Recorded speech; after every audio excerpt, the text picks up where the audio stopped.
When you're sewing, do you have a lot of difficulty with vibration and noise from your sewing machine? Have you been to a quilt retreat or a sew day where the tables were flimsy and there was a lot of noise and vibration when sewing? If so, then today's video is for you. I'm going to be showing you 5 things that you can use under your sewing machine to help you reduce the noise and vibration. And some of them are just downright cute. The first thing I want to show you that you can use are these dish drying mats. These have a nice little cushion in them. They come in pretty colors. You can purchase them at Walmart. This one I think is a Pioneer Woman design, but you can also order them from Amazon. My sister wanted an orange one and I found one on Amazon for her and she just loved it. Now some of them do come in a little bit maybe there's a little variety of widths and lengths, but this one that I purchased from Walmart just works out pretty good. And I just fold this up and put it in the bottom of my sewing machine case and it stays there.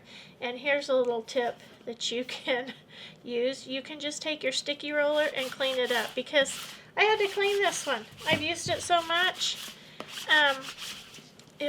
It had lots of, see, you can still see, it had lots of little threads on it. So use your sticky roller to get those cleaned up.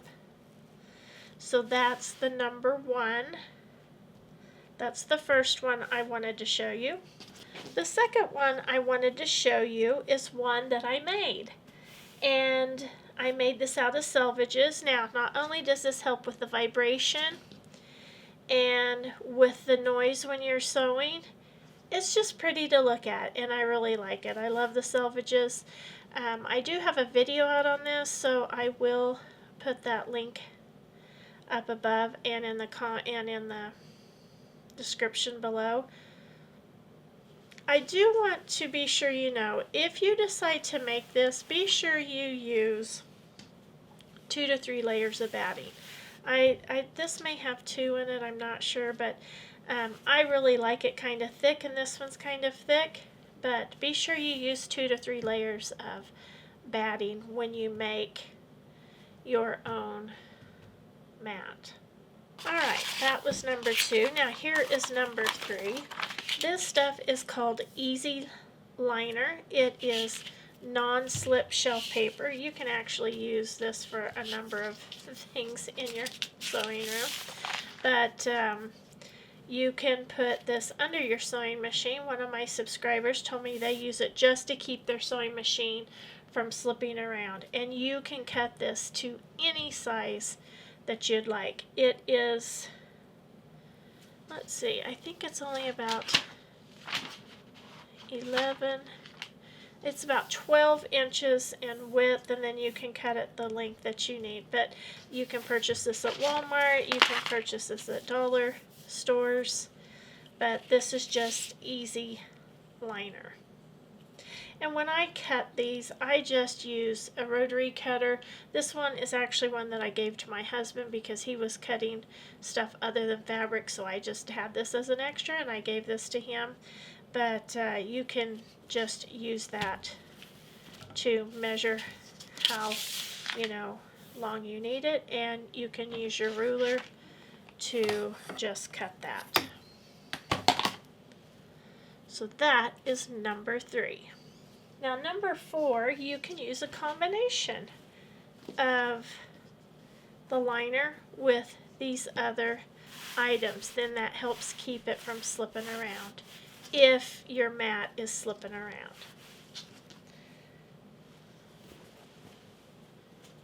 And you can use it with these ones that you can just purchase also.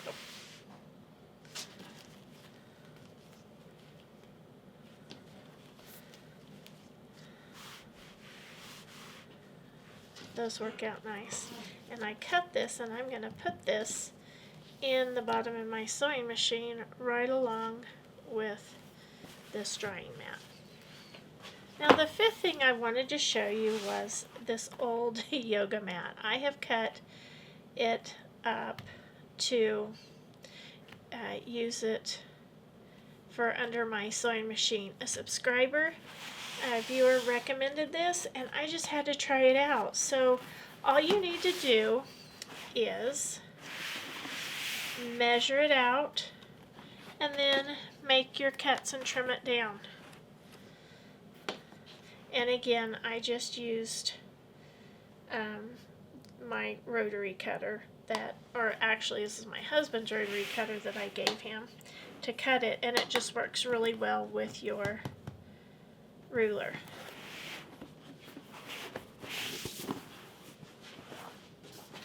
I have made a couple of these. Now with this one, I want to just show you what I did. With this one, I just laid the bowl on the corner and I just cut it with my rotary cutter. So you can do that if you want a big rounded corner. And I made this one just a little bit bigger. But this is nice because this side's kind of messed up, so I can put that down and then I have this still. And on this one is fun. It had a little bit of a pattern on the yoga mat, and I just took a cap and then I just drew the curve on there, and then I just cut it with all-purpose scissors. You can see where I marked it, and you can just cut around there with your scissors. So that's number 5. And again, if you feel like this is slipping around, you can put that non-slip shelf paper under that. So there are 5 things that you can use to help decrease the noise and vibration when you're sewing. You can just put this under your sewing machine. In the comments below, don't forget to tell me if there are other things that you use under your sewing machine, or if you've used any of these products, and let me know which one's your favorite. And until next time, have fun quilting.